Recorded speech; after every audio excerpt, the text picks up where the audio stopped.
Perfect.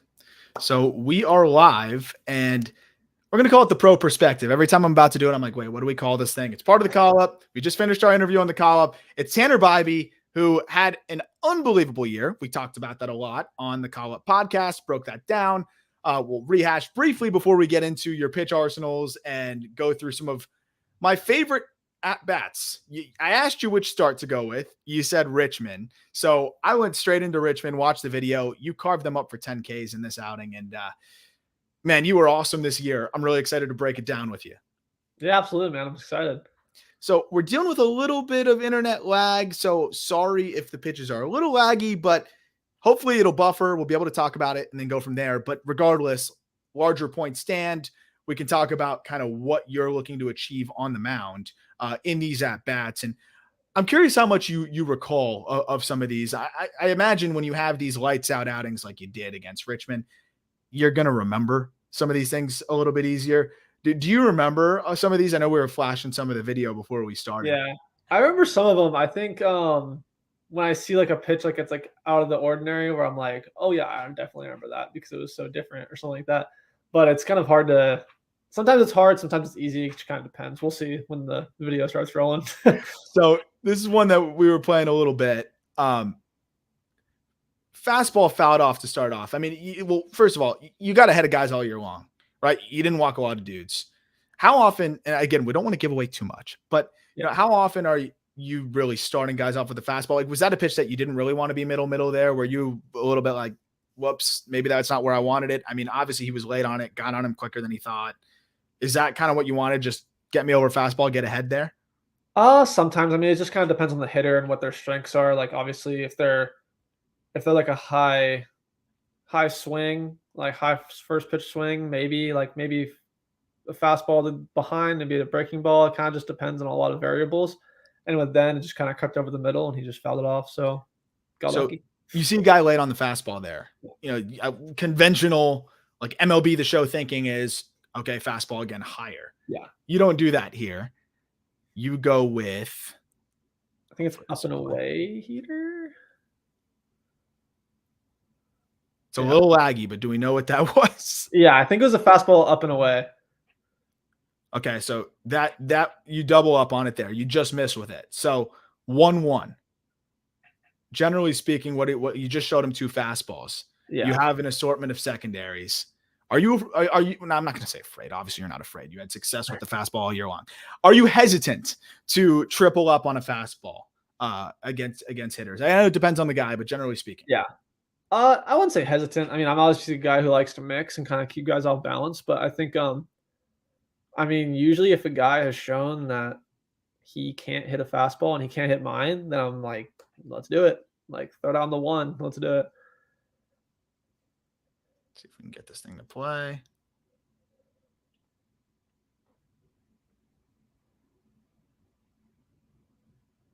There you go. Okay, so I know it's laggy, but that changeup backs up a little bit, right? Yeah, I think usually I try to go glove side with the changeup against the righty, but obviously it's not always what happens. I think he was definitely expecting a slider, and when he saw the changeup come back, it kind of got him a little bit. So yeah, just kind of ended up in a good spot. It wasn't low and in. Ended up so like that. Yeah, so that's an example. Like we were talking about the changeup on the podcast. That's a pitch that, you know, was really good for you. You talked about it, how you haven't really thrown it that much prior to this year. Like it was something you started to throw in the cape a little bit in 2019 and got more and more comfortable with. How much confidence does it give you when you kind of miss with it, but still freeze a guy there for a called strike? I mean, it gives you a ton of confidence because obviously like changeups are good in like certain spots. Because if you leave a changeup up, sometimes like it can get hammered. But when you throw a pitch and it like backs up or kind of hangs a little bit and either they kind of get fooled or they miss it or something like that, it gives you a lot of confidence because you're like, I just got away with that and I'm in a good spot now. And I think that gives you confidence to get it back into a better spot or go to the next pitch. And it gives you confidence when it's bad, it's still kind of good. Yeah. Well, and that's, I mean, it was enough to where, you know, you talk about the guy kind of thinking, you know, maybe diving over a little bit, looking for something breaking away, doesn't break away, called strike. So now you're ahead 2 strikes now, right? Yeah, I and think that's one too. now you have pretty much anything to work with here. Yeah. You go with the breaking ball. Pretty good take. Yeah, Uh, pretty good take. would you have wanted that to start a little bit more over the or a little bit more to your arm side, or is that kind of what you wanted with that pitch? Like, if he lays off, he lays off. I mean, you can see where it's Yeah. sitting right here. Yeah, It's not in a usually bad spot. like I try to think of like strikeout pitches as a like there's down, like down out of the zone and away out of the zone. Like I think usually if it's both, if it's down and away, most of the time, like if it's like a two plane miss, it's going to be kind of a little more difficult for them to swing at it than if it's just down or just away, you know? Yeah. So So you're okay with that miss then, right yeah, there. I mean 1-2, I mean I'm completely fine with that. I mean, ideally, like it's obviously a little closer, but it's still like you kind of see the batter was still kind of leaning out a little Yeah, bit, still kind of you expecting. got a little bit of you got him leaning a little bit. You got the hands moving a little bit, and again, you talk about like kind of that diving over. Is that like that? Are you looking at that body language? Like you see him kind of dive over a little bit. Yeah. What are you doing with that information? I mean, when I see that, whether it's diving over, I mean, you could really go to a lot of stuff. I mean, if you think that you can beat him with the slider still, I mean, throw the slider. It's whatever like you think, like whatever you have the most confidence in is what you should throw. I mean, obviously, after you see him diving over, you can really do a lot of stuff. You can go fastball in, um, you can go changeup, you can go a lot. You can even go slider if you have enough confidence in it. I think I go changeup here. You do Me go too. change up, and I mean, again, it's laggy, but like you don't need to really see in live action. Like it doesn't need to be crystal clear 1080p to understand what this pitch did. I mean, look at that. Look at where that ball is. So that pitch, I'm thinking about it as a hitter, right? I'm right on right though. And a right on right change, like that's something when I see a guy that's comfortable going right on right change, I'm thinking, okay, this guy's got his whole bag at any time. And I know you spoke about it a little bit about just, how you're a little uncomfortable sometimes right on right just because you don't want to hit guys, Yeah. with your off speed. That one, I mean, that starts over the middle of the plate and just dives downwards. If I'm a hitter, I just saw a breaking ball break away from me. I'm seeing this pitch not breaking away from me. I'm seeing it start up here. Of course he's pulling the trigger, right? He's thinking Yeah. fastball, and you go right on right change. How Yeah. often did you weaponize that right on right change? Because, I mean, if you do that, I mean, that's just another thing a hitter has to think about. Yeah, I think with this guy, I mean, he was kind of thinking, I mean, as a hitter, you can't sit everything. And I think here he was probably sitting fastball, adjusting slider because of the dive out. So I think when you get the changeup, when there's a little more depth down and towards him, I think it's a way different look. And it's it's very hard to adjust. Like I said, you can't sit all the pitches in an arsenal. You could probably at most sit two, I would say, maybe three if it's like a curveball, but you can't be sitting like up, slider, changeup. Like it's almost impossible. I mean, in that arsenal, like, or that sequence there, it's kind of a nightmare because, like, to summarize, you go fastball gets on him quick, then let's just walk through it then here. Fastball gets on him quick, Yeah. fouls it off. You go fastball again, Yep. Up and away, just missed a little just bit. misses.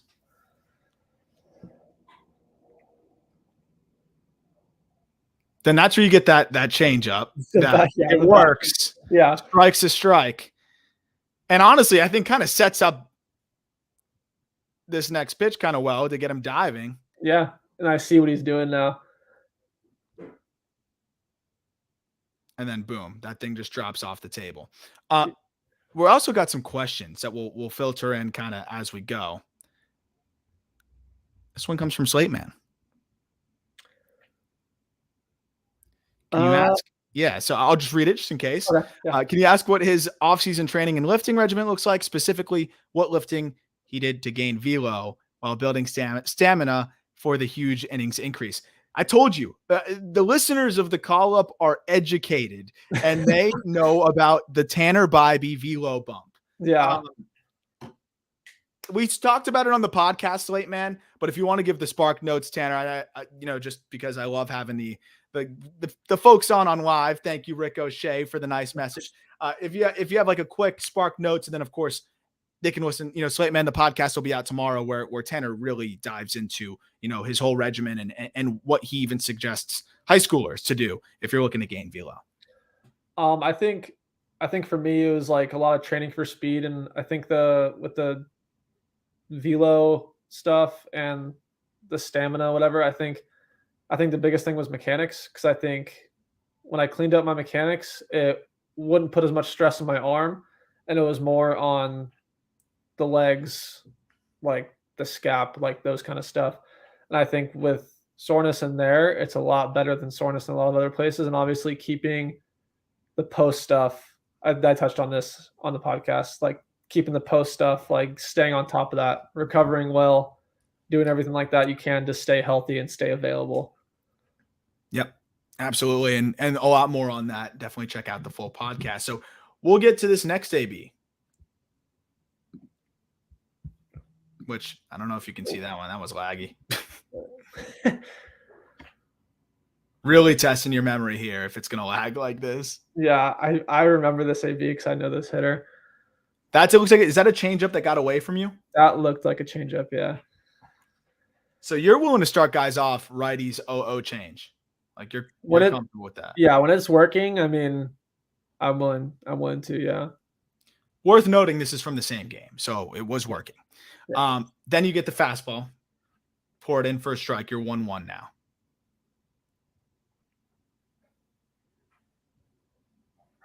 So that curveball, that was your curveball, right? Was there something you talk about too? We talked about it, on the podcast, wanting to separate your breaking balls. Yeah.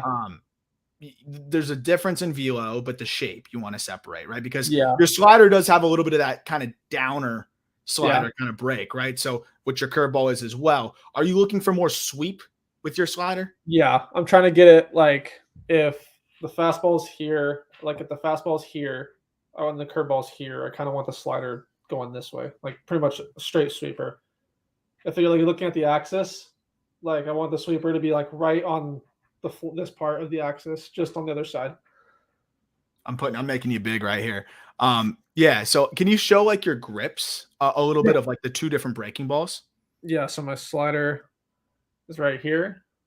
So if let me turn the light on. Yeah, go ahead, man.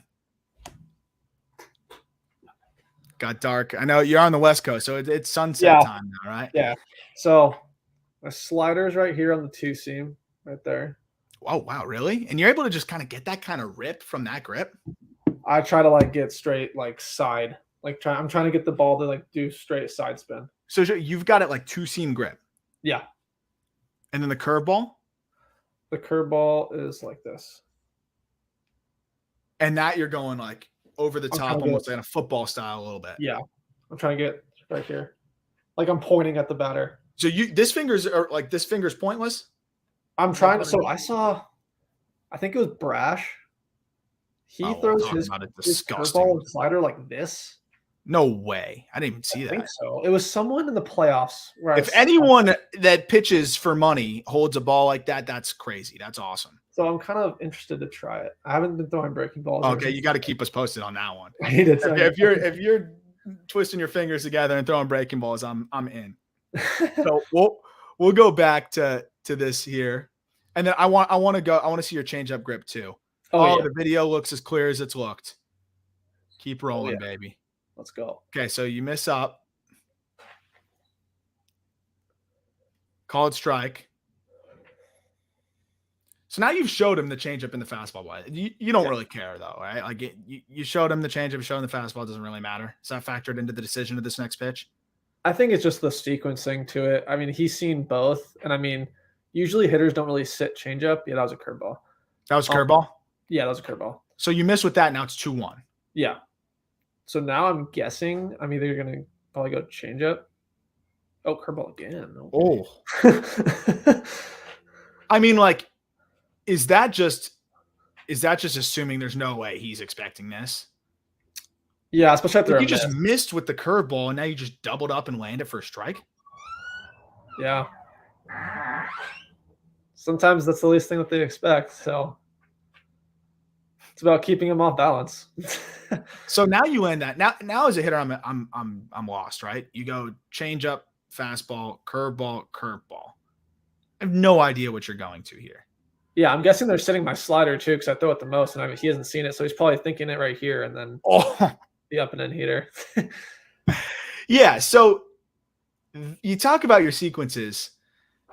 I always think about this. I'm like, oh, this is where I'd go to an elevated heater and I'll watch a game. And then sometimes a hitter gets on top of it and absolutely cranks it. So like, how did you feel really confident, obviously, that this was a spot where the fastball was just going to play? I mean, and also I want to talk about the ride because you were talking about how that's a focus for you this offseason is continuing to gain ride on that fastball. Yeah. That thing looks like it rode, dude. That thing looks like it rode. Yeah, I mean, I think the up and in heater after kind of staying away and seeing a lot of either away or soft pitches and then busting up and in with 2 strikes and it ended up in a really good spot, I think is really hard. It's really hard to adjust to as a hitter because it looks so much faster than the away fastball because you have to get your hands through. And Keith, what about like the tunneling effect here, right? Because you throw a downer curve. So, a hitter sees that curve land for a strike. Yeah. And then you have a fastball on that same plane, at least from 30 feet away. And then it just never comes down. Yeah. How much focus do you put into the tunneling side of things? And like, how those pitches can kind of mirror off of each other up until that last 28 and whatever feet. I don't think too much about tunneling. I just think more about release point and then like keeping it somewhat like trying to keep it as similar as possible. So they all come out of the same like block. Like I know DeGrom's super good at it with fastball slider and stuff like that. Like everything he throws is out of like one thing, like one little square, and they all just like. And I think getting them all in the same release point, I mean, it is tunneling, but I just think like if I get it close, then it's going to make it that much harder for the hitter to even like pick something up. Can you show how you grip that fastball and what you're trying to feel to get that ride and that kind of is it like a spin off your fingers, like a rip that you want to get, or is it more of the low release point, just trying to throw it from as low of a release point as possible? Like how much does a grip factor into ride as well? Maybe it doesn't matter at all. I would think it's more of like a wrist. So like this is my fastball. It's just right on the four seam. And I'm trying to get it like get off both of these fingers at the same time. So it comes off like this. Like I used to kind of have like a little cuttery fastball and it still might do it sometimes. And I think that's more of like a wrist thing. Like sometimes like I get like here and it kind of comes off like my middle finger and it'll kind of cut a little bit. But I think when I'm trying to be straight behind it. So when it comes off, it rides and it creates like, so it like resists, they say like resist gravity. So it kind of has the effect of rising. So when it comes off my fingers straight off, boom, and it has that effect. And can you show that changeup grip? Because again, we joked about it on the podcast, but like it's annoying how easily you were able to add a changeup to your arsenal. How do you grip that thing? It's kind of like this. It's a little. What? See, I mean, I don't have the biggest hands in the world, but like when I see guys literally throw a baseball like that 60 feet 6 inches away and actually throw it over a plate, it blows my mind. Like how do you have the feel for that? Again, you landed that pitch for a strike 68% of the time this year. Yeah. Holding a baseball like, and I know a lot of guys do it at the highest level, but like, how did you have such a comfort of like, and how much pronation are you doing at the end there? I'm not really trying to pronate. Like I said, I'm putting like a ton of pressure on the thumb, and I'm just trying to get it. I'm trying to stay as closed as possible as long as I can, so I'm not missing arm side. So it's coming off like. So if I'm throwing it, I'm trying to get it like rolling off this ring finger. Wow.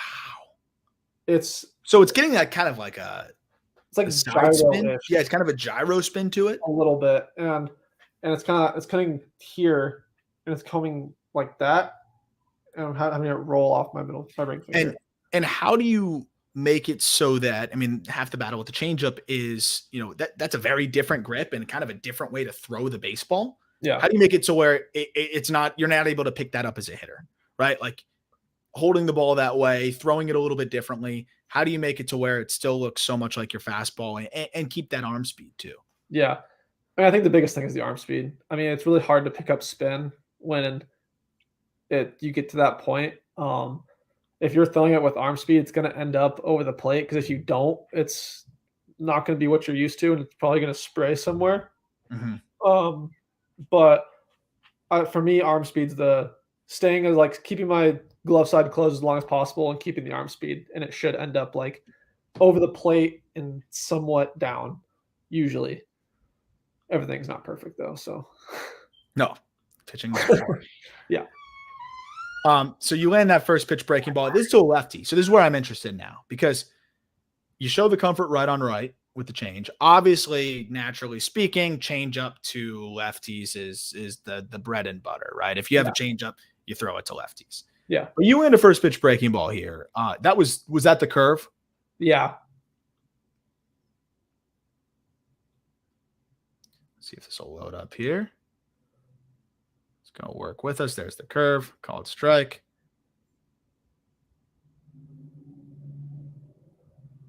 So you throw another one. Is that another one? Yeah. I think this is Tristan Peters. I think it is too. Who had a great year. Good hitter. Yeah. Traded for Trevor Hoffman, who never pitched an inning for the Brewers. Makes no sense, but had a really nice year. I mean, that's one that you probably didn't want there, right? Or no, it was a little up, but it kind of ended up and in. So that's kind of, I mean, he never probably sees a curveball. How the hell are you going to hit that? So that's another one where your miss is like okay, right? Yeah, like as long as it stays out of the middle. Like, I mean, obviously you don't really want it there, but where were you aiming for? Were you trying to spot it at the bottom, or what were you looking to do there? I think I was probably trying to throw it in the exact same spot as the other one, just lower. So just double up on it and hope he swings over it? Yeah, like a middle away down kind of was probably what I was aiming for. So he obviously takes a gargantuan hack, hits it off his leg. Sucks. Feel bad for him. It's 0-2 now too. Like, hey, you fouled it off your leg, great, and you're down 0-2. Yeah. You still haven't shown him the changeup. He's probably aware of it. Yeah. He's seen two breaking balls. What's going through your mind now? I mean, as a hitter, sometimes, I mean, after you see two breaking ball, like two curveballs and you're down 0-2, I mean, you could really do, at least for me, you could do a lot of different stuff right now. You could go heater up, you could go heater away, you could go change up, and I mean, you could even go slider back foot. I mean, those are the three options that I would probably do. So how scary is a slider back foot when you're ahead 0-2? Like in regards to two reasons. You leave it up, it doesn't break, it kind of backs up on you. It's middle, or you tug it glove side too hard and you hit him in the foot and now he's on base. Your command is spectacular. So I'm just thinking from my perspective, if I was a guy that, didn't know where it was going, but even in general, I mean, that's a tough location, right? And how much are you thinking about that? Like, is that enough to deter you from that pitch, or are you that confident in a back leg slider? I'm pretty confident in a back foot slider. I think it would just depend. I think in the sequence, I don't think I go back foot slider, but I think you might. Do I? Oh my God, I do. You do. I wish it wasn't so laggy because it was a great pitch. I mean, when you see the slider, obviously the hitter's going to think fastball. And I think after two curveballs, they're probably thinking fastball. That's their first thing. So I think my thought process probably was, let's throw this slider and let's have him swing right over it. But I think I just threw it too much in. And so that's the other question I was going to ask is, you're ahead 0-2 on a lefty, which you have a little bit more, I think, to work with there in terms of all the different pitches you can go to. Although you were comfortable right on right with the changeup. So maybe it's fine either way. But, I hate the term waste pitch because I don't think there's ever such thing as a waste pitch. Yeah. Are you still looking to throw something in the zone here, or are you kind of saying start it in the zone and have it be a ball since you're so far ahead? Probably start in the zone and have it be a ball, because you don't really Obviously 2-2, you're still like, it's kind of like still a pitcher's count. Um, but I think 2-2, obviously it's 3-2, and 3-2 is kind of a very tough count. So I think I'm trying to throw something close. If it ends up in the zone, it ends up in the zone, and if it goes straight out, like just out, it's perfect. So he spits on that back leg, Yeah. that back foot breaking ball. You've shown him the curveball twice. You've shown him the slider now, and he was a pretty good take. What are you thinking about here? You still got the changeup in your back pocket, and you've already established at some point in the start that your fastball is taken off, right? It's working at the top of the zone. You Yeah. got a couple guys on that. What are you looking here? Are you comfortable either way with either one of those pitches? Yeah, probably. I think, there's a guy in first, just first, I would think, because 10 is up the middle, but I think at this point, I think he's seen two, like, he hasn't seen a fastball and he hasn't seen a changeup yet, and honestly, I could still go slider, but it's probably, I think going fastball or changeup, having him try to split those 2 up and trying to, like I said before, like, trying to think of it, like, trying to think of trying to hit both of them is very hard. And I think he was looking for a fastball, and you gave him a changeup. Yeah. And I mean, you can just see the swing here. I mean, like, Peter's got a great swing, and I mean, he if it's a fastball, he probably crushes it. Yeah. If it was a fastball, like middle, like where I think he did in his first AB, actually. yeah, he had a loud out, I think, a loud Yeah. fly out. Yeah. I mean, that's a pitch that starts, looks like it's a fastball, middle, and then just right under. I mean, and that's not even like below the knees, right? Like that's still belt high, Yeah. but it's such a good pitch that looks like a fastball until so late that it works. Are you pretty confident that in the right spot, I mean, you could leave it pretty much over the heart of the plate, or leave it belt high and still be able to get these kinds of swings? I mean, you don't wanna leave it belt high. So would you say this was a little higher than you wanted it to be? Yeah, 100%. I think he thought it was a fastball up, and I just got kinda lucky. I mean, that's also, I think it was a pretty good sequence. I mean, credit to Lava behind the plate, but I think that, I mean, it was a really good sequence. It's really hard to, he saw he didn't see a fastball that entire at bat. Yeah. It's a nightmare. It's a nightmare. Did we do this one already? I think we got one more that we didn't do yet. Yeah, we did that one already, right? We did that one, yeah. Okay, let's see what we got here. And this was the foul ball. Start off the AB, right? Yeah, yeah. Okay, so I think this is the last one. Or did we get them all? This was Peters. Yeah. This is that same AB. No, this is a different AB, I think. Is it? Let's see, if I go curveball again, it's the same AB. Oh, yeah, he hit off his foot. Oh no, yeah. No, that's not the same AB. I think we got him then. Yeah, we did get him then. So that's I felt like all pretty different sequences there. Where like you got righties, you got a lefty, you've got right on right change, you've got the fastball. But what floors me about these sequences before we wrap it up is that you don't really throw the fastball that much. And what's interesting is you look at the pitch distribution on this season, you threw the fastball around 50% of the time. This was an outing where you racked up 10 Ks, and this is a pretty good offensive team here. Is it a coincidence on these 3 Ks that we were able to really find you using the off speeds more, or are there some starts where you just feel like you can ride the off speed and not throw that fastball that makes up half of your pitch usage? I mean, obviously, it kind of depends on what feels good that day. Obviously, the scouting report too. What the catcher thinks is good. There's a ton of variables that go into it. I mean, some teams are better at hitting a fastball. Some teams are better at hitting breaking stuff and changeups. Like that's just kind of the reality of it. And I think in these 3 Ks, I mean, the scouting report must have just called for more off speed, or it could have just been. And then again, like when going more than one time through the lineup, you kind of have to take that into account of not showing your entire hand in the first AB. Trying to get them out with only 2 types of pitches, maybe 3, and then showing them the 4th and the 2nd and 3rd, and then at that point, um, you have the whole arsenal to work with.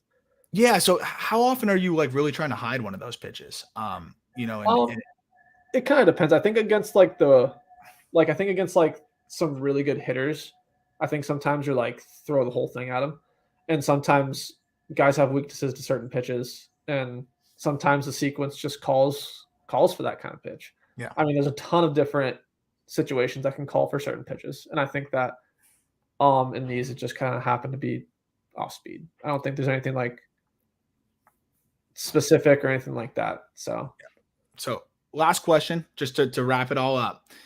If you go to justbaseball.com and you go to our top 100 list, you're on there. And all of your pitches grade out as above average. Can you show us one last time all of those above average pitch grips across? Yeah, for the watchers one last time. Might even clip this and throw this up there on TikTok. But again, it's really impressive in your first professional season to have 4 above average pitches that you really use consistently, right? I mean, these are all pitches that you are comfortable going to, pretty frequently. Walk us through those grips one last time. Yeah, so we got fastball across the 4 seam. We go changeup. That's the craziest. Yeah. Slider around the 2 seam. How much? Where are you putting more pressure? Like on that finger's a little bit like. So the middle finger. So me and one of my teammates, Doug Nikhazy, we call it the slider buttons. So you got the brake button right here, and you got the velo button right here. So the more you press on this one, you get more brake, and this one you get more velo because you'll get more behind it. And you're able to manipulate it a little bit that way?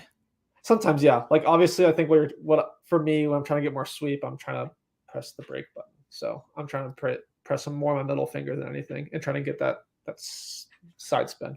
And then that curveball. The curveball, kind of traditional curveball. Yep. I love how just the one finger doesn't even matter. It's great. Oh, Wainwright does that too. Yeah.